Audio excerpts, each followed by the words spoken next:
Hey guys, Pro1701 here, and today we are doing a patron video. One of my patrons, one of his video requests was that he wanted me to do a review of the Talons of Weng-Chiang, which is a fantastic story with the Fourth Doctor. It is the season finale of season 14, the final story of the Hinchcliffe era, with the Doctor, the Fourth Doctor, and Leela.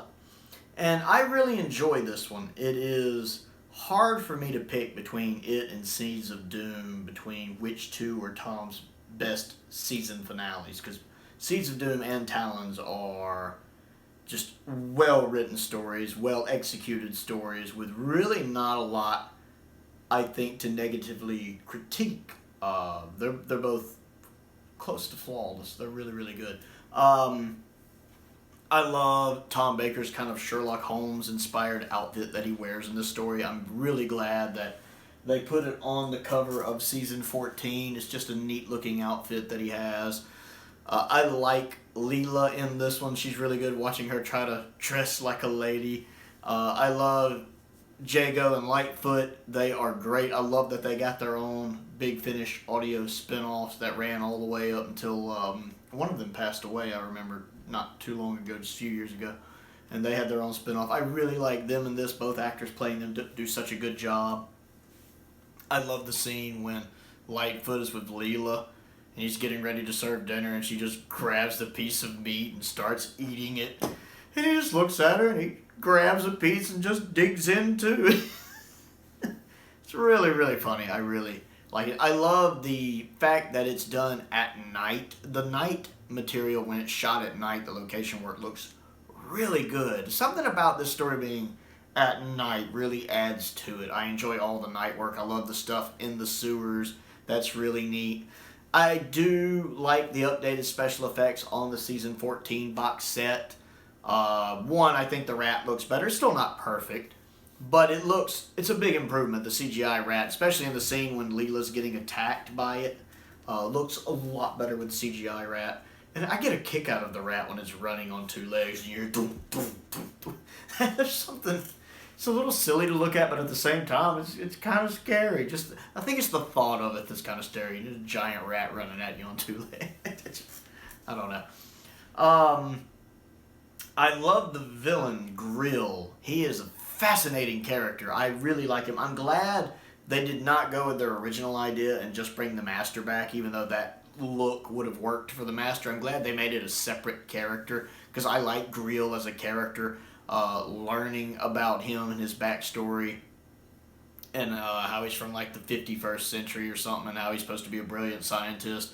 But the fact that his time travel plan doesn't work, that it's inherently flawed and it's never gonna really work. I love the conversation between him and the Doctor when the Doctor's like, no, that led them up a scientific cul-de-sac. It didn't work. I love that conversation. This is another situation where the Fourth Doctor always feels in control in the story. I've talked recently about my problems with the 13th Doctor, and she always seems behind and not in control. This is another great example of the Fourth Doctor. When he's in control of the situation, he never feels behind. He, even when Grill has the Doctor at a disadvantage, or when the Doctor is at a disadvantage, I should say, the Doctor never feels like he's at a disadvantage. He always is kind of maintaining control of the room, which I like. I really like when the mask comes off and we see, or Grill, when you see his face. That's such an iconic shot. The makeup done on that is so well done. I mean, not just for Classic Who, but in general, I think that's so well done. It kind of gives it away, because every trailer, it seems like, that talks about Classic Who or season 14 of that story kind of shows that clip, so it kind of takes the shock value out of it. But it still looks magnificent, with just the face looks melted and pulled. It's really good makeup. It's a really iconic shot for a reason. And I love the fact it even stuns Leela a bit. I really enjoyed that. I actually think Chang is done really well. Isn't that his name, Chang? I really like him. The actor playing him does a really good job, actually, considering that was standard practice for 1976. And I'm not going to fault the story for doing what was standard practice at the time, because I just think that's silly to do. No offense to anyone who it bothers. Your opinion's your opinion. But I think that he actually plays the part well. I think he treats it with respect. I like the fact somebody pointed out in the comments one time after I talked about Talons before, how when Chiang is on stage and he's doing his stage act, he talks very much in that Fu Manchu way. Chiang killed 10 peasants learning this trick. He talks like that. However, when he's off stage, he talks much more English proper. He talks much more articulate. He uses his pronouns and his prepositions and stuff. So you can tell that the way he talks is part of his stage persona. That's really neat, and it's such a subtle thing. I never picked up on it until someone pointed it out to me, and now I can't unsee it, which is great. I love that. It's such a nuance to the character, and it just goes to show the writing of Bob Holmes with the actor playing the role. Because again, this is a Bob Holmes story, and it's Bob Holmes. It's grade A Bob Holmes. I love Bob Holmes. I mean, he is arguably the best writer to ever write for Doctor Who. He is on his A game here. It's such a good story. I love that scene when Chiang is on stage doing his trick with the gun, with the card, and the Doctor's holding the card. And you just see Tom Baker taunting him. Yeah, here I am. Come on. Do it. Let's see what you can do. Again, Tom Baker maintaining control. See, Chiang tries to take control away from him by pointing the gun at him, like, you need to defer to me. But instead, Tom doubles down because the Doctor is someone who's always in control. Yeah, come on, I dare you. I'm pulling the card closer. Let's see you do it. And just like when Chiang puts him in the machine, Tom just walks out. Doesn't faze him. I really love the Fourth Doctor in this because, again, the Fourth Doctor can be the more season 17 witty, I don't like the word silly, but less serious Doctor. But then you also have the Hinchcliffe era Doctor where he's still witty, but he has this seriousness to him at times. He's not just a funny Doctor all the time, like I think some people who aren't really familiar with the Fourth Doctor might assume he is. He can be a very, very serious. I'll never forget reading in the comments somewhere one time somebody was talking about a scene in a trailer. They're like, he never stood a chance. Tom Baker had his serious face on. Exactly. When Tom Baker's got his serious face on, it's just everything seems to come together really well in this story. I really like the little killer doll and the actor, who's actually a very famous actor. Little Roy, I forget his name. Very famous actor. He was also in Willy Wonka, I remember. He does a really good job as that, and I love the idea of it, of just a doll that's programmed to. I like the improved effects in the special edition. Not just the rat. I forgot to touch on a couple other things. The hypnotic stare Chiang can do looks better in the special edition. It doesn't really work for me completely either way, but the flashing eyes in the original never really worked. And the little green whatever that is does work a lot better. It's still not perfect, but it works a lot better. I like the story of how they believe Grail is their god because of the way he materialized, and that old saying of, any technology, if it's advanced enough, seems like magic to someone far less advanced. And that's kind of it. He just appeared in front of them like that. So it's understandable why they would have the belief that they have and why they would be willing to do the things they do to kind of keep him alive, kidnapping the girls, and using their life energy. And that's a really interesting scene, and it's a reminder of how in Classic Who sometimes people died horribly. You see that one girl that Leela tries to save, but Leela is not able to save her. She's just cold to the touch and dry and brittle, and that's Doctor Who. People die. That's one thing that just happens. There are consequences.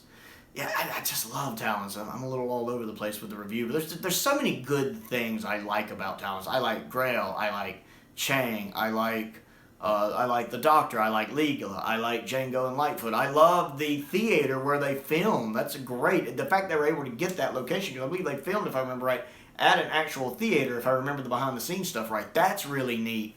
Again, the nighttime shoot. I like when the Doctor's having to get on to Leela about the Chain of Stones. I said, never, ever again. Well, he was going to kill you. Oh. I love all of that. The sewer work. It's one of those Doctor Who stories that really comes together because you have a well-written script, you have a really good director, you have a great actor playing the Doctor, you have a great companion, and all of the guest cast do a marvelous job. You have all of these different aspects coming together to create a whole. All it takes is one of those really being out of whack to hold a story back. Talons, it deserves all the accolades it gets. It is well received. A lot of people consider it one of the best Doctor Who stories ever made. I am completely in agreement with this. Again, it's hard for me to pick which season finale is Tom's favorite. I would say either The Seeds of Death or The Talons of Weng-Chiang. They're great stories. Both of them are essential Doctor Who viewing if you're a Doctor Who fan, in my opinion. And yeah, I think that covers it. I'm sure after I finish the video, I'll be like, I should have talked about this. But it's a really good story. If you've never seen it, you really should see it. Even if you're not as familiar with the classic Who series, it's one you should put on your list. It's really, really, really good stuff. So that's my thoughts on that. One of my patrons wanted me to talk about it. And it's my newest patron, the 5th Doctor. He's my first top tier patron. He joined at my top tier, which I really appreciate. That means a lot to me. Just as all of my patrons actually mean a lot to me. A special shout out and thank you to all of them.